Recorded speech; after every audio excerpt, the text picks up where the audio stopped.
Bien sûr, donc crypto, les infos crypto pour ceux qui n'ont pas le temps. Le Bitcoin n'a jamais fait ça, les gars. Donc, il pourrait les faire sur ce cycle, puisqu'il aime bien piéger tout le monde et faire des choses un peu plus nouvelles. On va parler de ça aujourd'hui, puis on va aller voir deux, trois petites altes, bien évidemment. C'est parti avec un BTC qui est stable ce matin, 57 775 $. Ethereum qui est dessous, sous les 2800 $, qui perd 1,4%. Le reste de la map est assez rouge, même s'il n'y a pas de gros dévissage. On a Avax et ADA qui perdent quasiment 2%. TRX qui est le seul dans le vert dans ce top 12, puisqu'il y a un top 15 aussi, puisque Matic est aussi dans le vert. On a Ton qui perd 4%. Contre-performance du côté d'IMX 2,4%. Et il y a Cas qui est super en forme ce matin, qui prend 17,3%. Malheureusement, je suis toujours pas dessus.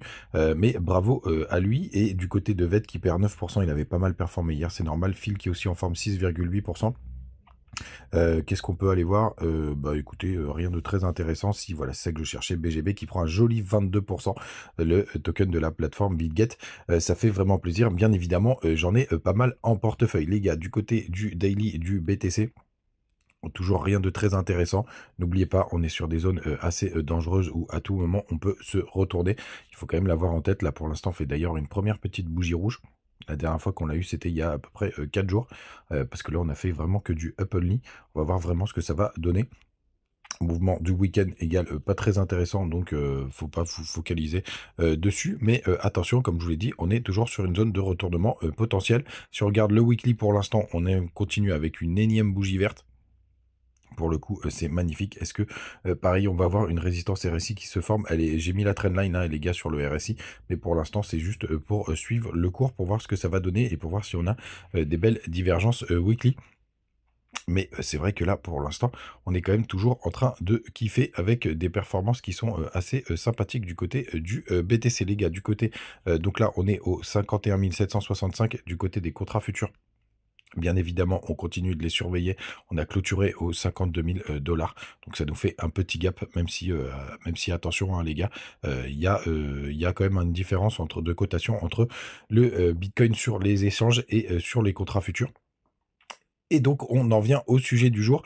Le Bitcoin n'a jamais fait ça. Il pourrait le faire par le passé. Alors, ce que je voulais vous montrer, c'est à chaque fois que le Bitcoin a fait des tops, on va cleaner la marque. Donc là, on peut considérer qu'il y a eu un double top sur le dernier bull run. Vous voyez, hein, juste ici, hein, même si on a fait une petite chasse à la liquidité, c'est quand même un joli double top. Sur le dernier top du bull run en 2018, sur le top de 2018, alors c'est un M-top. Je vais vous montrer en weekly, c'est un peu plus joli pour vous expliquer ce que c'est un M-top, pardon. Un M-top, c'est quand vous faites tout simplement un M, c'est-à-dire que vous faites un plus haut, et là, vous refaites un rebond, ce qu'on appelle un dead cat bounce. On fait un rebond, et là, on part en bear market. Et alors, quand on prend le bull run d'avant, celui-là, c'était un peu différent. On a fait une figure qui est un peu différente. On a fait une espèce de AB égale CD. Donc, on prend le trait qui est là et on le reporte ici. Ça fait, depuis le point bas, ça fait à peu près la même performance. Donc, pour le coup, c'était un bull run en deux fois. Donc un bull run en deux fois, ici un M-top graphique très classique, là on a eu un joli double top. Donc qu'est-ce qui pourrait nous faire le BTC sur ce bull run? Alors moi j'ai ma petite théorie. Je vais vous le montrer sur un autre tableau. Eh ben, il pourrait nous faire un triple top. D'ailleurs, vous voyez, là, vous pouvez taper sur internet les figures chartisme de top pour le coup, et vous voyez, il y en a pas mal. Il y a le fameux double top, et je serais pas surpris qu'il nous fasse pour le coup, une épaule tête-épaule. Ce serait plutôt pas mal, et ce serait assez piégeur parce que du coup, le cours baisserait, repartirait, mais repartirait pas vraiment. Mais finalement, il nous ferait 3 feintes. Donc ce serait ça pour moi qui serait assez logique. Enfin, ce serait intéressant qu'il nous fasse cette figure-là pour vraiment piéger tout le monde. Donc là, je vais laisser cette petite figure, elle est juste là. Donc là, on montrerait. Alors, c'est pas que du N-Podly, hein, je vous préviens. On remonte, on s'arrête, on redescend. En plus, là, je suis en monthly, donc c'est très très dur. On a l'impression que ça va monter tout droit. Mais ce sera intéressant qu'il nous fasse cette petite figure. Et comme vous le savez, pour moi, je vois un top entre mars et avril 2025. Pour ceux qui veulent savoir pourquoi, vous avez les vidéos qui sont épinglées juste là, hein.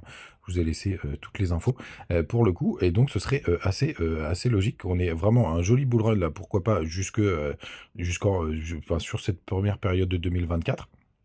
avoir un retracement et pourquoi pas derrière d'avoir un top donc en avril, en mars-avril 2025, ce serait plutôt intéressant.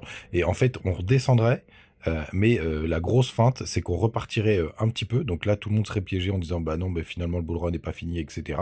On va repartir faire des nouveaux plus hauts parce qu'on a pourquoi pas tenu la neckline d'ici du triple top pour finalement repartir aux enfers juste après. Ce pourrait être un scénario assez intéressant. Pour l'instant, j'ai pas la date du bottom du bear market, mais je l'aurai bientôt, vous savez. Pareil, hein, pour tous ceux qui veulent savoir pourquoi. Vous avez la vidéo, les vidéos juste là. Qui pourraient vous donner, enfin vous expliquer pourquoi je pense ça. N'hésitez pas à me dire ce que vous en pensez en commentaire. Et on continue pour la vidéo. Donc BGB qui a fait une jolie explosion là. Alors ces petits sels là, c'était juste besoin de petites liquidités pour faire des transferts. Donc c'est pas, j'ai pas vendu mes bagues, hein, je suis toujours à l'intérieur pour le coup. Mais c'est vrai que là c'est vertical. Est-ce que c'est le moment de rentrer? Bah pas forcément là pour le coup, parce que clairement. On est sur des très très grosses performances. On n'achète pas une crypto verticale. En tout cas, je continue de dig des petites crypto pépites. Là, on partageait ce matin Sneaky qui parlait du DGI. J'espère qu'il nous ferait des belles performances. Je suis toujours sur Chlorai. Pour le coup. Qu'est-ce que je voulais vous raconter d'autre? Ouais, le dollar, pour l'instant, il est plutôt stable. Et il est toujours aux 104 points. Il n'y a pas de figure de retournement. Enfin, c'est plutôt calme, hein, donc il va pas nous aider, mais à la limite qu'il latéralise, ça c'est plutôt pas mal. On est quand même sur une grosse zone de résistance, vous voyez, qui a été travaillée là, qui a été travaillée là. Et il faut vraiment qu'on tienne, si qu'on n'aille pas casser les 105 points, ce serait plutôt pas mal. Et lui, le SP500 qui est toujours sur son ATH à 5000 points, toujours personne qui en parle. Je suis toujours très étonné, mais tant mieux, tant mieux. Ça veut dire qu'on peut avoir encore du jus. Du côté des petites pépites, il y en a une que je surveille, qui vient de sortir là. Malheureusement, elle a fait des trop grosses performances là. Et du côté de Mexé, c'est fact. Pour le coup, elle est quasiment elle est à plus de x10 là depuis qu'elle est sortie. C'est dommage, j'ai raté le moule, mais si jamais il y a une petite correction, je pense que je rentrerai dessus. Alors faites attention parce qu'il y a beaucoup d'informations contradictoires sur la max supply. Là, du côté de CoinGecko, il y en a que 196 000. Là, il y en a 303 du côté de Mexé. Mais c'est une petite crypto que je surveille de très très près pour le coup, mais elle a trop pump, bravo si vous êtes dedans. Pour le coup, je suis plutôt là sur des cryptos un peu plus qui latéralisent un peu plus comme DNX d'ailleurs, qui est sur un joli support là, c'est très très beau. Pour le coup, je suis pas mal re-rentré dessus. Elle est du côté de BingX et de Mex. Et les gars, vous savez tout, passez une très très bonne journée. On se retrouve comme d'habitude tous les matins. Et à demain, ciao. Tiens, qu'est-ce que c'est que ça? Un Fibo là qui sort de nulle part, qui est passé devant BTC. Qu'est-ce que c'est que ce bazar? Allez, en direct live, qu'est-ce que c'est que ce truc?